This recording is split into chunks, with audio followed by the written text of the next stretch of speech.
जळगावमध्ये विसर्जन मार्गावरील रस्त्यांची चाळणी झाल्याची बातमी काल TV9ने दाखवली होती आणि या बातमीची दखल घेत रात्रीतून या ठिकाणी सिमेंटचा नव्याने रस्ता तयार करण्यात आलेला आहे। आपण आता ज्या ठिकाणी आपण काल बातमी केली होती हा सिंधू कॉलनीकडून जळगाव शहरात प्रवेश करणारा मुख्य रस्ता आहे आणि हा गणपती विसर्जनाचा देखील मार्ग आहे।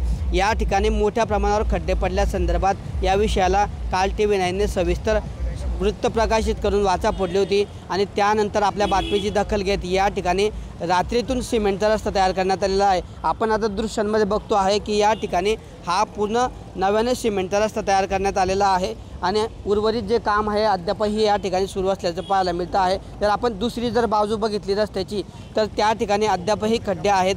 या ठिकाणची ग्रामस्थांची अनेक वर्षांपासूनची मागणी आहे, मात्र ज्यावेळी गणपती सण उत्सव येतो त्याचवेळी या ठिकाणी खड्ड्यांची तात्पुरती डागडुजी केली जाते आणि त्याचमुळे आपण या संदर्भातली काल बातमी प्रकाशित केली होती आणि बाप्पांसमोर खड्ड्यांचे विघ्न या आशयाखाली आपण बातमी प्रसारित केल्यानंतर रात्रीतून या ठिकाणी प्रशासनाला जाग आली आणि त्यांनी रात्रीतून या ठिकाणी आज सिमेंटचा रस्ता नव्याने तयार केलेला आहे।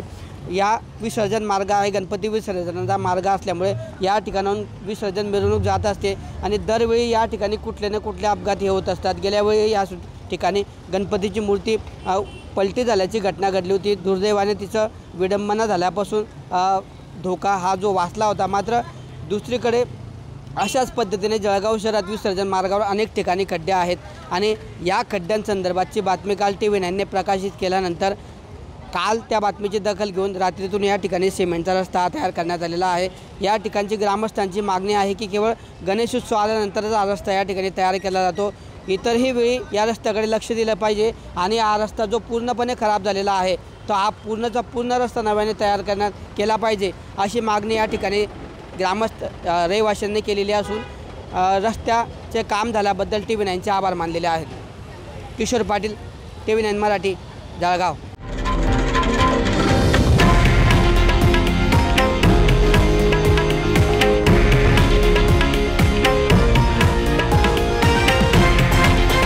हे आहे देशातील नंबर 1 न्यूज नेटवर्क आणि आपण पाहत आहात TV9 मराठी, एकमेव।